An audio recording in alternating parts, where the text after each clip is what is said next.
ಸಂಸ್ಕೃತಿಗೆ ಸಹಬಾಳ್ವೆಗೆ ಹಾಗೂ ಸರ್ವ ಜನಾಂಗದ ಶಾಂತಿಯ ತೋಟ ಎಂದೇ ಖ್ಯಾತಿ ಪಡೆದಿರುವ ನಮ್ಮ ಕರ್ನಾಟಕ ರಾಜ್ಯದಲ್ಲಿಯೇ ವಾಣಿಜ್ಯ ನಗರಿ ಎಂದೇ ಖ್ಯಾತಿ ಪಡೆದಿರುವ ಹುಬ್ಬಳ್ಳಿಯ ತಾಲೂಕಿನ ಇನಾಂ ವೀರಾಪುರ ಗ್ರಾಮದಲ್ಲಿ ಈ ಜಾತಿಯ ಭೂತವನ್ನ ತಲೆಗೆ ತುಂಬಿಕೊಂಡಿದ್ದ ಒಬ್ಬ ದುಷ್ಟ ಸ್ವಂತ ಮಗಳು ಎನ್ನದೆ ಕರುಣೆ ಕನಿಕರ ಇಲ್ಲದೆ ಮರ್ಯಾದೆ ಹತ್ಯೆ ಎನ್ನುವ ಹೆಸರಿನಲ್ಲಿ 7 ತಿಂಗಳ ಗರ್ಭಿಣಿಯನ್ನ ಹತ್ಯೆ ಮಾಡಿರುವುದು ಹೇಯ ಕೃತ್ಯ.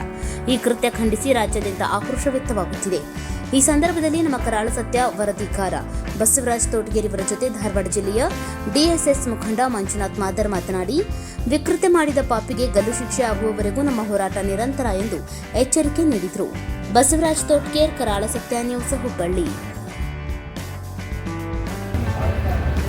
ಮೊನ್ನೆ ಧಾರವಾಡ ಜಿಲ್ಲೆಯಲ್ಲಿ ಮಾನವ ಕುಲವೇ ತಲೆ ತಗ್ಗಿಸುವಂಥ ಒಂದು ಅಮಾನವೀಯ ಕೃತ್ಯ ನಡೆದಿದೆ.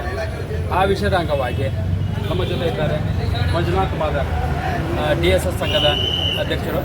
ಇವರು ಈ ವಿಷಯದ ಬಗ್ಗೆ ಏನು ಹೇಳ್ತಾರೆ, ತಮ್ಮ ನೋವನ್ನು ಜನರ ಜೊತೆ ಯಾವ ಥರ ಹಂಚ್ಕೊತಾರೆ, ನಮ್ಮ ವೀಕ್ಷಕರಿಗೆ ಏನು ಹೇಳಬೇಕ್ತಾರೆ ಅನ್ನೋ ಒಂದು ಮಾತನ್ನು ಅವ್ರ ಬಾಯಿಂದಲೇ ಕೇಳೋಣ. ಕರ್ನಾಟಕ ರಾಜ್ಯದಲ್ಲಿ ಧಾರವಾಡ ಜಿಲ್ಲೆಯಲ್ಲಿ ಯಾವ ಘಟನೆಯೂ ಈ ಥರ ನಡೆದಿದೆ. ಈ ಘಟನೆ ನಡಿಬೇಕಾದ್ರೆ ಪ್ರೀ ಪ್ಲಾನ್ ಅವರು ಮುಂಚಿತವಾಗಿ ಆ ಕುಟುಂಬವನ್ನು ಪೂರ ಸರ್ವನಾಶ ಮಾಡಬೇಕಂತೇಳಿ ಪಂಚ ಹಾಕಿಕೊಂಡು ಅದನ್ನು ಈ ಘಟನೆಯನ್ನು ಮಾಡಿದ್ದಾರೆ. ಯಾಕಂತ ಹೇಳಿದರೆ 7 ತಿಂಗಳ ಗರ್ಭಿಣಿ ಇದ್ದಾಗೂ ಕೂಡ ಇದನ್ನ ಆಕಿನ ಒಬ್ಬಕ್ಕಿನ್ನ ಮುಗಿಸೋದು ಬೇಡ, ಅವ್ರ ಇವ್ರನ್ನ ಅಷ್ಟನ್ನು ಸರ್ವನಾಶ ಮಾಡ್ಬೇಕಂತೇಳಿ ಈ ರಾಜ್ಯದೊಳಗಡೆ ಅನೇಕ ಘಟನೆ ಯಾವ ಥರ ಆಗಿದೆ ಅನ್ನೋದನ್ನು ಇಡೀ ರಾಜ್ಯನ ನೋಡ್ತಿದೆ. ಮತ್ತು ಈಗಿನ ಸರ್ಕಾರಗಳು ಅದರ ಬಗ್ಗೆ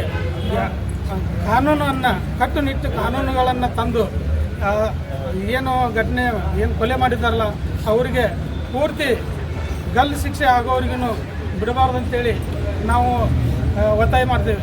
ಮತ್ತು ಇದೇನಾದರೂ ಆ ಕಾನೂನು ತರದೇ ಹೋಗಿ ಅವ್ರನ್ನ ಗಲ್ಲು ಶಿಕ್ಷೆ